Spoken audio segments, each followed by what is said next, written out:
Most of the vloggers వాళ్ళ వ్లాగ్స్ని బోరింగ్గా and రొటీన్గా చేసి యూట్యూబ్లో అప్లోడ్ అయితే చేస్తుంటారు. దీనివల్ల ఆ వ్లాగ్స్ని చూసిన ఆడియన్స్ ఇంటిలోనే స్కిప్ చేయటం లేదా వ్లాగ్ని కొద్దిసేపు చూసిన తర్వాత వెళ్ళిపోవటం ఇలా అయితే చేస్తుంటారు. సో దీనివల్ల ఆ వ్లాగ్స్కి రీచ్ ఇంకా వాచ్ టైం అనేది ఎప్పటికీ పెరగదు.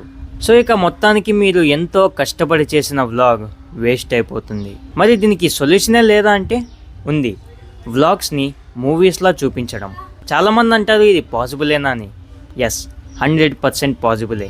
నేను ఈ వీడియోలో చెప్పిన 5 పాయింట్స్ని ఫాలో అవ్వండి, మీరు కూడా వ్లాగ్స్ని మూవీస్లా తీయొచ్చు. అండ్ ఫ్రెండ్స్, ఇంకో విషయం, ఈ వ్లాగ్స్ లుక్స్ లైక్ మూవీస్లో నేను ఆల్రెడీ ఒక వీడియో అయితే చేశాను అనమాట. సో దానికి ఇది సెకండ్ పార్ట్ అనమాట. సో ఫస్ట్ పార్ట్లో నేను చాలా ఇంపార్టెంట్ టాపిక్స్ గురించి అయితే మాట్లాడాను అనమాట. సో ఈ పార్ట్ 2 అయిపోయిన తర్వాత ఆ పార్ట్ 1 నేను ఎండ్ క్రెడిట్స్లో వేసేస్తాను, వెళ్ళి చూడండి. Point number 1, make authentic vlogs. చాలామంది సక్సెస్ఫుల్ వ్లాగర్స్లో ఉండే కామన్ విషయం వాళ్ళ వ్లాగ్స్ ఒథెంటిసిటీని కలిగి ఉండటం. ఒథెంటిసిటీ అంటే ఒరిజినాలిటీ, రియాలిటీ, నిజాయితీ అన్నమాట. వాళ్ళ డైలీ లైఫ్లో ఏదైతే జరుగుతుందో దాన్ని రియాలిటీలోనే చూపిస్తారనమాట. ఏది కలిపించి చెప్పరు, అంటే ఏది మిక్స్ చేసి చెప్పరు, లేకపోతే క్రియేట్ చేసి చెప్పరు అనమాట. Point number 2, different types of shorts. మీరు ఒకే టైప్ ఆఫ్ షార్ట్లో షూట్ చేయడం, లైక్ ఇప్పుడు మొబైల్ ఇలాగే పట్టుకొని మాట్లాడుకుంటూ వెళ్తుంటారు కదా, సో అలా కాకుండా మీరు డిఫరెంట్ టైప్స్ ఆఫ్ షార్ట్స్ అనేవి ట్రై అయితే చేయాలి. లైక్ ఒకసారి వైడ్ యాంగిల్ షూట్ చేయడం, ఒకసారి క్లోజప్ షాట్లో వెళ్ళడం, లేకపోతే నార్మల్ వైడ్ యాంగిల్లో షూట్ చేయడం. ఇలా చేస్తే మీ వ్లాగ్ అనేది బోర్ కొట్టదన్నమాట, ఆడియన్స్ ఎక్కువసేపు అయితే చూస్తారు. సో ఫ్రెండ్స్, ఈ వీడియో ఇక్కడ దాకా చూసారంటే మీకు వీడియో నచ్చిందని అనుకుంటున్నా. అలాగే మన ఛానల్ని ఒక సబ్స్క్రైబ్ అయితే చేయండి ఫ్రెండ్స్, నాకు మోటివేషన్లో అయితే ఉంటుంది. ఇలాంటి మరిన్ని వీడియోస్ నేనైతే చేస్తానన్నమాట.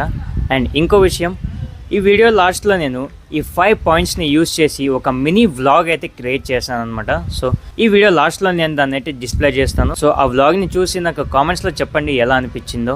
Point number 3, B rolls and sequences. For example, మీరు ఒక కొత్త ఫోన్ కొన్నారు, లేకపోతే కొత్త బైక్ కొన్నారని అనుకోండి. దాన్ని మీ వ్లాగ్లో డైరెక్ట్గా చూపించడం కన్నా, లైక్ ఇప్పుడు హే ఫ్రెండ్స్ నేను ఇప్పుడు కొత్త ఫోన్ అయితే కొన్నాను చూడండి, లేకపోతే హే ఫ్రెండ్స్ నేను ఇప్పుడు కొత్త బైక్ కొన్నాను చూడండి, అలా కాకుండా మీరు దాని యొక్క బీరోల్స్ అనేవి షూట్ చేయండి, సినిమాటిక్ షాట్స్ అనేవి షూట్ చేయండి.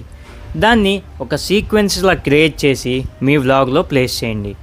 దీనివల్ల మీ వ్లాగ్స్ అనేవి చాలా యూనిక్గా అయితే వస్తాయి. Point number 4, voice overs. Voice overs అనేది మీ వ్లాగ్లో ఒక మసాలా లాంటిది అనమాట. మీ వ్లాగ్ని ఎన్హాన్స్ చేయడానికి హెల్ప్ అయితే చేస్తుంది. అండ్ మీ వ్లాగ్స్ కూడా ఆడియన్స్ ఎక్కువసేపు చూడడానికి ఛాన్స్ అయితే ఉంది. మరి ఈ వాయిస్ ఓవర్స్ ఎలా ఇవ్వాలి? Let me explain.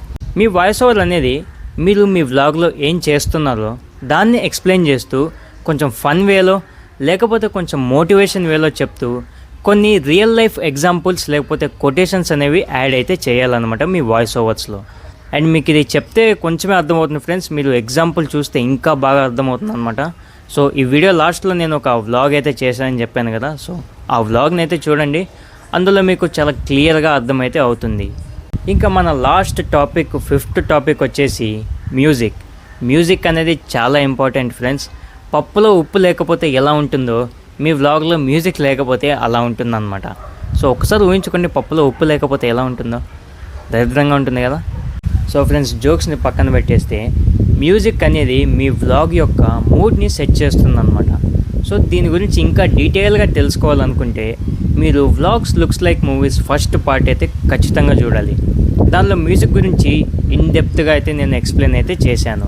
So vlogs looks like movies first పార్ట్ని నేను ఎండ్ స్క్రీన్స్లో లేకపోతే ఐ కార్డ్స్లో వదిలేస్తాను, వెళ్ళి చూసేయండి.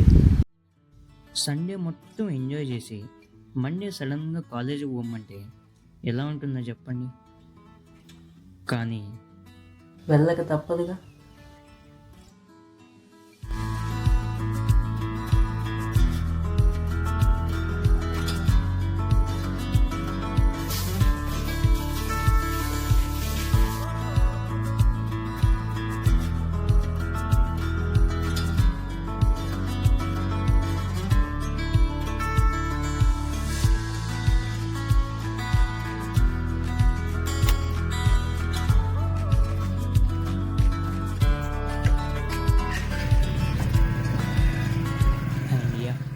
అదే రొటీన్ మండే.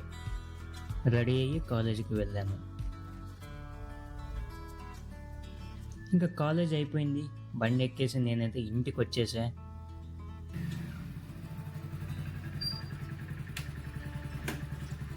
ఇక మనం అందరం కాలేజ్ అయిపోయాక ఇంటికి వచ్చిన తర్వాత ఏం చేస్తాం, నేను అదే చేశా.